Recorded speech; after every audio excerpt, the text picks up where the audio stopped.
जनता की बात, जनता के साथ। नवापूर नगर परिषदेकडून सूडबुद्धीने दुकाने सील।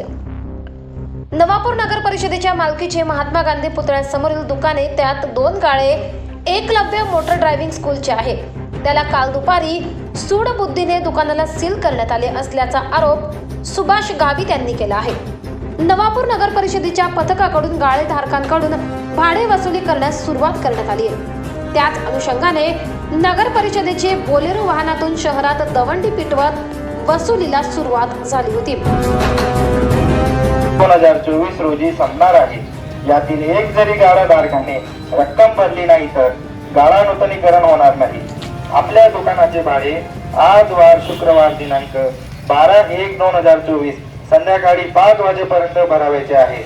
जर भाडे भरले नाही तर सोमवार दिनांक 15/1/2024 पासून गाळे सील करण्यात येतील व थकीत रक्कम वसूल करण्याकामी पुढील कायदेशीर कारवाई करण्यात येईल याची नोंद घ्यावी। देवळफळी भागात 2 दुकानांना भाडे थकबाकी असल्याने सील करण्यात आले होते, तर महात्मा गांधी पुतळ्यासमोरील अनेक दुकानांचे भाडे थकीत असल्याने नगर परिषदेच्या कर्मचाऱ्यांचा फौजफाटा भगतवाडी भागातील हनुमान मंदिर जवळील नगर परिषद मालकीचा शॉपिंग कॉम्प्लेक्स येथे दाखल झाला व शॉपिंग मधील दुकाने सील करण्यास सुरुवात करण्यात आली। त्यात प्रथम नगर परिषदेच्या अधिकारी आणि कर्मचाऱ्यांच्या उपस्थितीत एकलव्य मोटर ड्रायव्हिंग स्कूलला सील करण्यात आले होते, परंतु शेजारीच असलेल्या 2 दुकानांना 15 तारखेपर्यंत भाडे भरण्यास परवानगी देऊन सील न करता निघून गेले।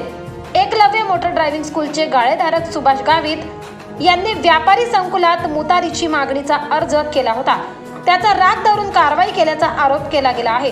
शेजारीच असलेल्या गाळेधारकांना मुदत वाढ देण्यात आली, परंतु सुभाष गावित हे हजर नसताना त्यांच्यावर सूडबुद्धीने कारवाई केल्याने गाळाधारकांमध्ये प्रचंड नाराजी दिसून आली आहे। श्री सुभाष गावित, मी जैन सातारा शॉपिंग सेंटरमधील गाळा क्रमांक 10 आणि 11 या शॉपिंग चा बगडदार असून आमच्या इथं या शॉपिंगमधील किती वर्षापासून मुतारीची सुविधा नाही आणि ती सुविधाची मागणी करण्यासाठी मी नगरपालिकामध्ये अर्ज दिला असता सीओने माझी दुकाने ही सूडबुद्धीने सील करण्यात आलेली आहे आणि आज मी अनेक वर्षापासून इथं भाडेकरी असून मी रेग्युलर भाडं भरत आहे, परंतु अशा काही कारणामुळे आज मला 15 तारीखची मुदत दिली असताना सुद्धा त्यांनी 2 दिवसा अगोदर माझं गाळं सील केलेलं आहे, तर माझ्यावर त्यांनी सूडबुद्धीने कारवाई करण्यात आलेली आहे नगरपालिकेने, असं मला वाटतं। नवापूर लाईव्ह न्यूजसाठी मंगेश शेवले, नवापूर।